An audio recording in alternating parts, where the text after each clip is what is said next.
At 2:47 p.m. over the Oleshki sector, a Ukrainian Mi-24 Hind attack helicopter did something unusual. It began a low and slow approach, flying directly into an area known to be covered by Russian air defenses. From a purely tactical perspective, the helicopter, loaded with weapons, was making itself a perfect target.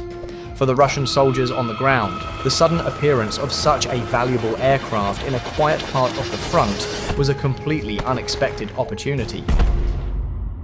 For months, the Oleshki front had been relatively calm, marked only by occasional artillery fire and the constant buzz of drones.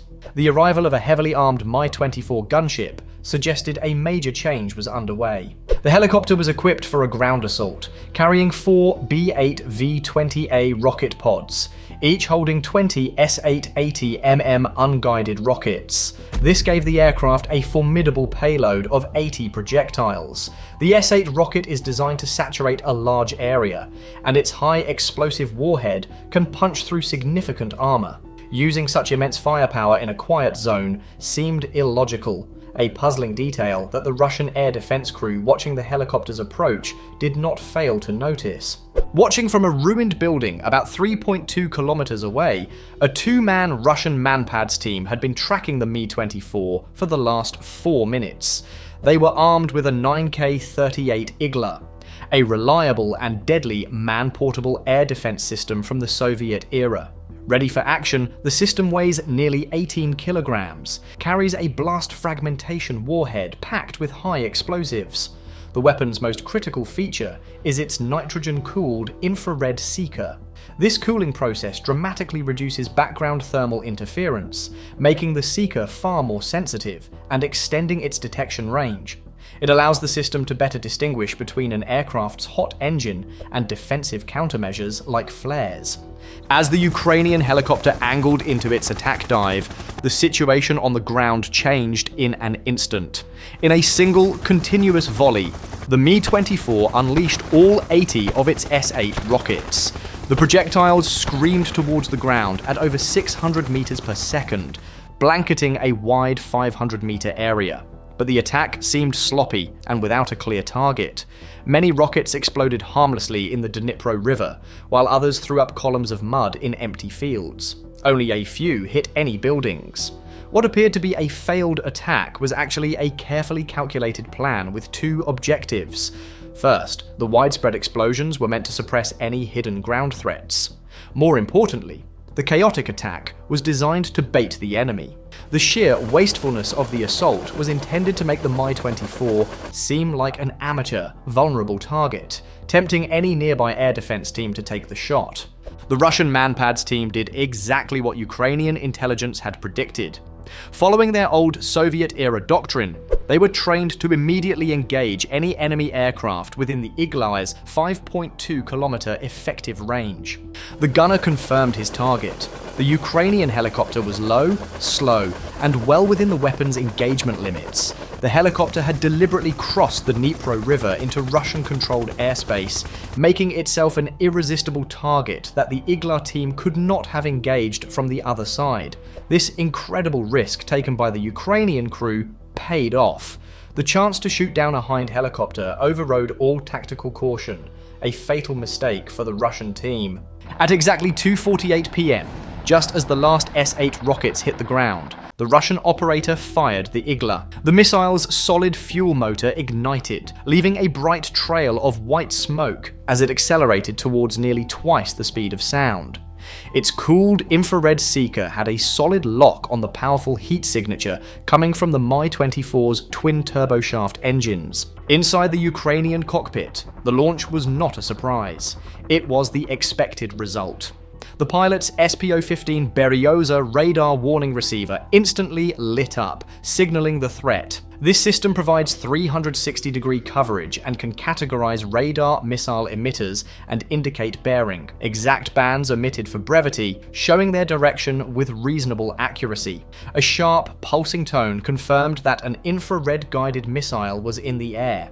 As anticipated, the pilot immediately initiated a pre-planned defensive maneuver. He banked the helicopter sharply to the left, forcing the missile to adjust its course, and at the same time, triggered the UV-26 26 countermeasure system. A series of 12 PPI-26 infrared flares shot out from the aircraft. These decoys burn hotter than 2000 degrees Celsius, creating intense heat signatures designed to lure the missile's seeker away from the helicopter. In that moment, the battlefield became a complex thermal landscape. On the ground, dozens of fires from the 80 rocket impacts created a field of heat sources. In the air, 12 brilliant flares burned even brighter than the helicopter's engines. The 1980 S-era guidance system of the Igla missile was completely overwhelmed. It was designed to track a single heat source against a cool sky, not to navigate a three-dimensional maze of thermal decoys. Its processors couldn't distinguish the helicopter from the many hotter targets.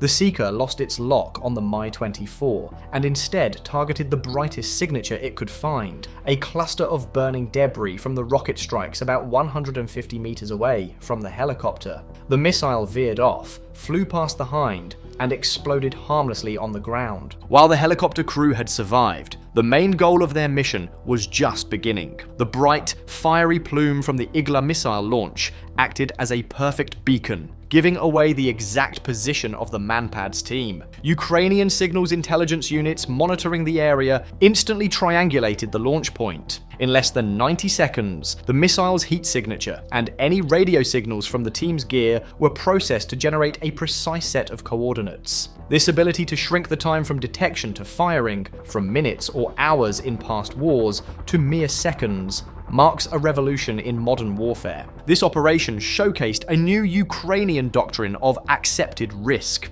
Instead of using traditional tactics like flying low to hide from radar or attacking from a safe distance, helicopter crews are now intentionally using their own aircraft as bait. They rely on advanced countermeasures and superior battlefield awareness to survive the enemy's attack, all with the goal of finding and destroying the air defense network. This high-stakes strategy turns the helicopter from a simple target into a hunter. Unaware that they had been spotted, the Russian team began their standard post-engagement procedure: shoot and scoot. This tactic, which involves quickly relocating after firing to avoid return fire, was effective when response times were measured in minutes. On today's networked battlefield, it is tragically outdated. At 2:49 p.m., the target coordinates were sent to an FPV drone operator 8 kilometers away. The operator launched a modified commercial quadcopter, a prime example of how consumer technology has been adapted for military use. Instead of a camera, the drone carried a 1.5 kilograms high-explosive warhead. It climbed into the air and flew towards the Russian position at an altitude of just 50 meters, staying low to avoid radar and visual detection. Meanwhile, the Russian team was finding it difficult to pack up their equipment.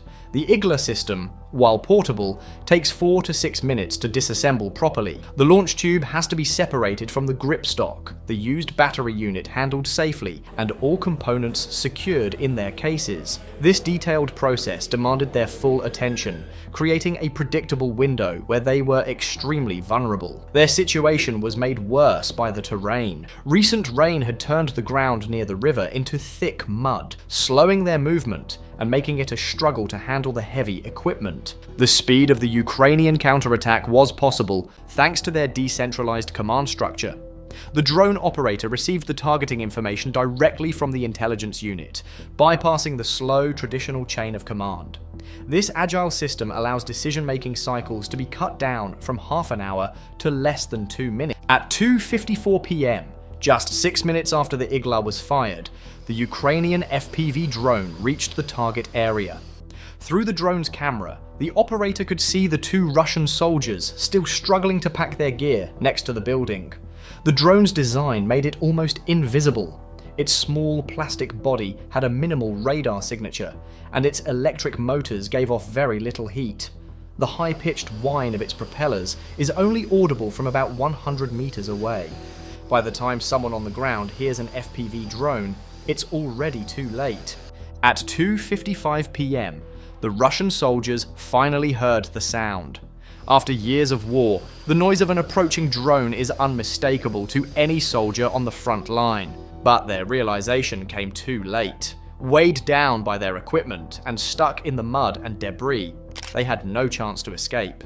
They could only look up as the drone began its final dive. The operator, watching through the camera feed, made tiny adjustments to ensure the warhead would detonate right between the two soldiers and their valuable Igla system. At 2:56 p.m., exactly 8 minutes after they had fired at the Ukrainian helicopter, the FPV drone struck. The 1.5 kilograms warhead exploded on impact, eliminating the MANPADS team and their weapon. The outcome of the mission was clear and decisive. It not only removed a direct threat, but also delivered a major psychological blow. Within hours, Russian communications revealed that news of the incident had spread quickly among their air defense units. New orders were issued, telling MANPADS teams not to engage targets unless they received specific authorization.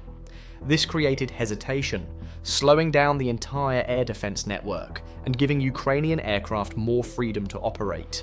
A single tactical victory had become a strategic success.